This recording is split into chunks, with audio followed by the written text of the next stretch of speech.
Prime minister صاحب بطور chief executive جب آپ ڈیسیژنز لیتے ہیں تو اس میں آپ سمریز پڑھتے ہیں یا آپ کے مشیر وزراء آپ کو بتاتے ہیں اس بیسس پہ ڈیسیژنز لیتے ہیں، یا کوئی ایسا بھی کیس 2 سال میں ہوا جس میں آپ نے پوری فائل منگوا کے پڑھی ہو، یا کہ انٹیلیجنس رپورٹس پہ انحصار کرتے ہیں؟ سب کچھ سب ڈپینڈ کرتا ہے. دیکھیں ہر کیس کتنا سیریس ہے. ایک گورنمنٹ کے اندر آپ کو پرائرٹائز کرنا پڑتا ہے. میں جب صبح اٹھتا تھا نا، یہ اب کی میں بات نہیں کر رہا، جب میں پاور میں آیا تو صبح اٹھتا تھا، اتنے زیادہ مسئلے تھے تو میں سوچتا تھا کہ کون سے کو نمبر 1 پرائرٹی، پھر نمبر 2، پھر نمبر 3، کون سے میں نے کوئی بھی. شروع میں تو یعنی میں جب گھر جاتا تھا شروع کے دنوں میں یقین کرو کہ میں اتنا تھکا ہوا ہوتا تھا مینٹلی، میرے میں اتنا ٹائم ہی نہیں ہوتا، مشکل سے کھانا کھاتا تھا اور سو جاتا تھا. یعنی اتنا ایگزاسٹ، کیونکہ ایک ایریا کے اندر جب پریزنٹیشن لیتا تھا، وہ پی آئی کی پریزنٹیشن تھا، وہاں ڈپریشن، اکانومی کا سنتے تھے تو ادھر مشکل، قرضے کدھر دینا ہے، لائبلٹیز کدھر. پھر میں نے اپنے ذہن کو ریئلائز کیا کہ یہ تو میں بالکل کچھ نہیں کر سکوں گا. پھر میں پھر پرائرٹائز کیا کہ یہ ہمارے سب سے بڑے ایشوز ہیں، ان کو پہلے ڈیل کرتے ہیں. اس لیے کئی ایریاز نگلیکٹ ہو گیا. مثلا سپورٹس، سب سے آسانی تو میں سپورٹس ٹھیک کر سکتا ہوں، لیکن وہ سپورٹس بیک برنر پہ چلے گئی. جب اتنے بڑے اس سے اور ملک کے مسئلے تھے تو وہ پھر پیچھے جانے شروع.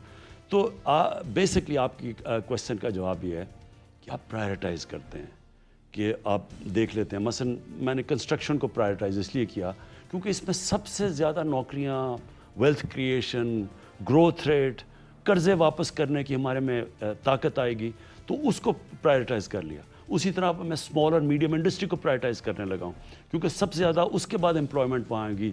وہ اصل میں تو اسمال اور میڈیم انڈسٹری، اب وہ اگلا میرا ہے کہ اس کو بھی میں لے رہا ہوں، ٹورزم لے رہا ہوں. اس طرح جو ہمارے ملک کے کی سیکٹرز ہیں ان کو پرائرٹائز کر رہا ہوں. اچھا پرائم منسٹر صاحب، آپ کے بارے میں کہا جاتا ہے کہ آپ ہیلتھ فریک بھی ہیں. آج کل جاگنگ کتنے کلومیٹر کر رہے ہیں اور اینکلز پہ ویٹ کتنا پہن رہے ہیں؟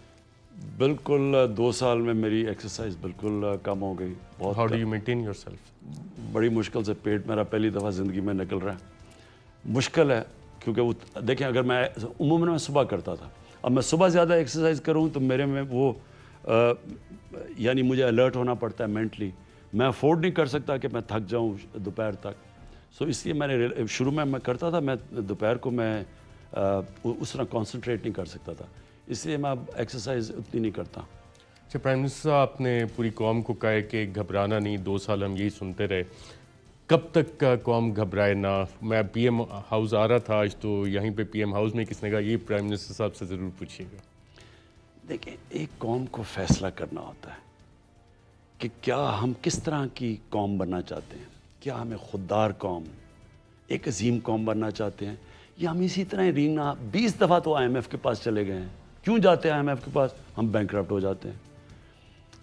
ہمیں فیصلہ کرنا ہے کہ کیا اس قوم نے خوددار ایک قوم مثال بننا تھا دنیا کے اندر، کیا وہ بننا ہے. کبھی بھی جب آپ کو وہ بڑا، جتنا آپ اوپر جانا چاہتے ہیں، میں اگر بڑا کھلاڑی بننا چاہتا تھا، میں سب سے زیادہ محنت کرتا تھا. یعنی باقی کھلاڑیوں کی اور رجیم تھی، میری سب سے زیادہ، میرا ورک آؤٹ سب سے زیادہ تھا، میری ڈیڈیکیشن پریکٹس سب سے زیادہ تھی. تو کوئی آپ کیا سمجھتے ہیں کہ ہم ایک بینکرپٹ اکانومی سے ایک دم کوئی بڑی قوم بن جائیں گے محنت اور مشکل کے بغیر؟ کیا کوئی کبھی ہوا ہے ایسا؟ یہ خوابوں میں تو شاید ہو سکے، فیری ٹیلز میں. ریئل لائف میں تو آپ کو ساروں کو ایک گرائنڈ سے گزرنا پڑتا ہے. میں قوم کو میں نے ساری زندگی سٹرگل کیا ہے، قوم کو ایک سٹرگل سے گزاروں گا. لیکن قوم اگر یہ سٹرگل کرے گی اور اگر وہ یہ سمجھے گی کہ ہم نے ایک باہر ہمارے ہرے پاسپورٹ کی عزت ہو، تو آپ کو کوئی بھی یہ نہیں سمجھے کہ بیٹھے بیٹھے ہو. آپ اگر امتحان پاس کرنا ہے تو اگر آپ نے ٹاپ کرنا ہے تو آپ محنت نہیں کریں گے. کتنی قربانی دینی پڑتی ہے. کوئی ہوتا ہے کہ بیٹھے بیٹھے امتحان کے لیے کام نہ کرو فرسٹ آ جائے. جب ایک نیچے گری ہوئی ہے قوم، ایک ادارہ ہمارا مقروض ہے، ایک ادارہ تباہ کیا ہوا ہے، لوگ بھرے ہوئے ہیں، پینشنز اتنی بڑھا دی ہیں اتنے لوگوں کو بھرتی کر کے کہ پینشنز ہی لے بیٹھی ہیں ملک کو. تو اس ملک سے نکلنے کے لیے ہم سب کو، مجھے نہیں، ہماری ساری قوم کو مل کے محنت کرنی پڑے گی. سب کو فیصلہ کرنا پڑے گا. اور میں آپ کو یقین دوں، جس دن یہ قوم فیصلہ کر گئی کہ ہم نے ٹیکس دینا ہے، اب دنیا میں سب سے آپ ٹیکس دیں اور کہیں گے جی ہمیں ہاسپٹل بھی اچھے چاہیے, ہمیں اسکول بھی اچھے چاہیے, اب کیسے ہوں گے؟ آپ ٹیکس ہی نہیں دیتے. تو جب قوم فیصلہ کر لے گی, اور انشاءاللہ میرا ایمان ہے کہ آہستہ آہستہ یہ قوم اس پر آئے گی. مدینہ کی ریاست بھی پہلی دن نہیں بنی تھی, نبی صلی اللہ علیہ وسلم نے ان کی تربیت کی تھی. 5 سال تو وہ خطرے میں رہے تھے, جنگ احد اور جنگ خندق کے اندر امت خطرے میں تھی, لیکن اس کے بعد دنیا کی تاریخ بدل دی.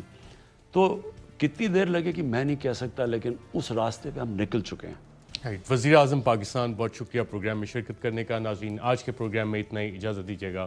اللہ حافظ.